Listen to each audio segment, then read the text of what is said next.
So, pretty harsh exchanges in Holyrood yesterday, but the whole case has highlighted an old issue with the so-called dual role of the Lord Advocate, who's simultaneously the country's chief prosecutor and a member of Cabinet and a key government advisor. But why might that be a problem? Let's speak to Tommy Ross, KC, an expert on this and many other things. Good morning to you. Morning, Martin. Good to speak to you. Listen, let's just go through a few things, because there's people will be confused by a lot of this about what the row is about, and that's possibly because there are several layers to this row. So let's try and peel them out. We've got a bit of time to do this. Sure. There was a first row a couple of days ago. Douglas Ross was complaining about the timing of Mr Murrell appearing in court, because initially we were told he was initially scheduled to appear, in fact, today in court, and that's been put back, as we've discussed, to the 25th of May, after the election. That is crucial, says Douglas Ross, and he says it stinks. Does it? And how common is it in law for a case to be knocked back by a few weeks?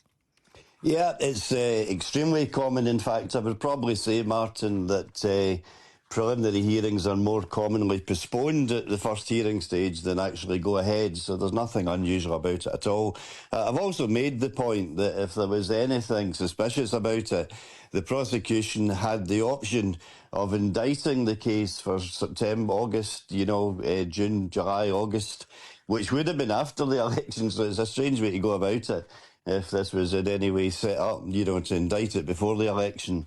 And then to agree, as I understand it, at the request of the defence, who I'm not sure of any interest in the timing of the election, at the request of the defence to postpone it until after the election. Right. I mean, that was kind of Monday, Tuesday's row, and in fairness, that has kind of died down a bit, perhaps because it was superseded by another row yesterday, a row about this memo that the Lord Advocate has sent to the First Minister. John Swinney told about the charge against Peter Murrell before the rest of us learned about it. Again, pretty extreme criticism of that in the chamber yesterday. There was talk about political corruption. There were calls for the Lord Advocate to resign because of this. What do you make of that? Is this normal that this kind of thing should happen, or is it unusual? Well, Martin, I thought it was an absolute disgrace. I mean, the current Lord Advocate has practised at the Scottish Bar for 40 years. She's a stellar career. She's trusted by every practising lawyer and every judge in the country. And for her to be accused of corruption without a shred of evidence to support it was one of the most shameful episodes I've seen in that building. And I hope that now everything's calmed down. The Scottish Conservatives are big enough to apologise for making that slur, because being trusted is the most important thing for every lawyer in the country. And for somebody who is trusted to be accused in some way of dishonesty, I thought was shameful. I mean, she's trusted by every lawyer in the country. You say she's clearly not trusted by every politician. What do you think? If you think they are wrong in what they are saying here, do you think they are willfully they're willfully wrong here? Do you think they're playing politics here? Is what I'm asking you. Well, I think it's obvious that that's what they're doing. They're playing for votes. I mean, there's an election coming up. She gave she's amongst the job that she has two jobs actually. She is the head of the prosecutorial service. She's also the chief advisor to the government, and in her role as the principal legal advisor to the government, she advised the First Minister of an important stage in the proceedings, anticipating that he would be asked questions and reminding him that when there are live legal proceedings, you need to be careful with what you say about it. That's it. That's what she did. She went along, and in a few minutes she explained, and was then subjected for 25 minutes to cross-examination, displaying a lack of understanding of the process at some stages. And as I say, also giving people the opportunity to sully a reputation which she spent 40 years building up. Well, what she has to do, and we'll get on to her dual role in a minute, because she's under extreme scrutiny, because she not only is the chief prosecutor in the country, but also a member of John Swinney's cabinet. She has to be absolutely meticulous in her transparency on all of this. Did she need to give John Swinney all of the details that were in that memo? She could have just said this case is now active.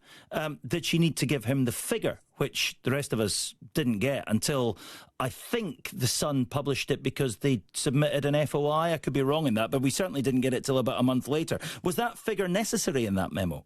Well, I don't think it, probably strictly not necessary, but was it a surprise? I mean, the figure was disclosed, as I remember it, when Mr. Murrell appeared in Edinburgh Sheriff Court back in March of last year. So, everybody had a fair idea regarding the ballpark figure. There's been widespread speculation in the newspapers as to the figure. I don't know what political advantage, maybe somebody can explain this to me. When the figure was already out there in the terms of his first appearance, what political advantage Mr. Swinney did obtain by receiving the exact figure? I mean, I don't know. Well, maybe we can turn that on its head, Tommy, and ask what political advantage the opposition politicians gained by that, because they got a chance to pounce a little bit and say, that didn't need to be in there. What are you playing at? Yeah. We need to know why that was in there. Your role is unsustainable. I mean, do they have an argument there that the Lord Advocate, the chief prosecutor in the country, should also have a political position, should be the ear, in the ear of the First Minister? You can see where that becomes problematic on occasion, can't you? 100%, absolutely. I think every lawyer would agree that it was a very bad idea drafting the Scotland Act in the way in which it was drafted. It's a casualty of the Scotland Act that the Lord Advocate was made part of the Scottish Government. That was a Labour Act of Parliament at Westminster. And ironically, she was dragged along to Parliament to answer a question, as I understand it, posed by a Labour politician, when it was the Labour Party who were responsible for putting the Lord Advocate in that position by drafting the Scotland Act in a way which gave the Lord Advocate this dual function. You are, certainly in the course of this interview, a robust defender of the Lord Advocate, of Dorothy Bain, and the way she does her job. You say she's trusted throughout your profession. Should her political role be stripped away? Should she be taken out of Cabinet? Should there be a greater separation? I'm very anxious not to personalise it to Dorothy Bain, but certainly, to be fair to Joanna Cherry, who was a Member of Parliament, she actually introduced a private member's bill at Westminster, because the Scotland Act was Westminster legislation, and the general thought, which I agree with, is it will probably take Westminster legislation to amend it. And, the SNP, having put in their election manifesto in 2021 that they would address this subject, essentially gave it to an academic to do a report which has never been seen. We're now many years on. And when Joanna Cherry introduced it in Westminster, as I understand it, she got very little support for the proposal which she made, which would have dealt with this very issue, and it just withered in the vine. So, everybody agrees that it has to be done. It's not Dorothy Bain's fault that it hasn't been done, and it seems grossly unfair that she should be taken along to court and pilloried in public for the fact that the politicians have failed to sort this subject out. So briefly, what should happen now then? How do you get it done?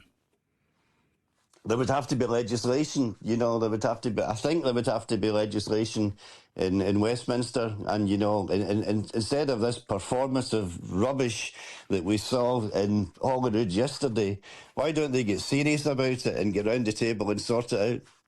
Right, well, listen, fascinating hearing from you. There are plenty of other views on this, if you've got a view on it. 80295 is the text number. But Tommy Ross, KC, we're going to leave it there. Thanks very much indeed for being with us this morning.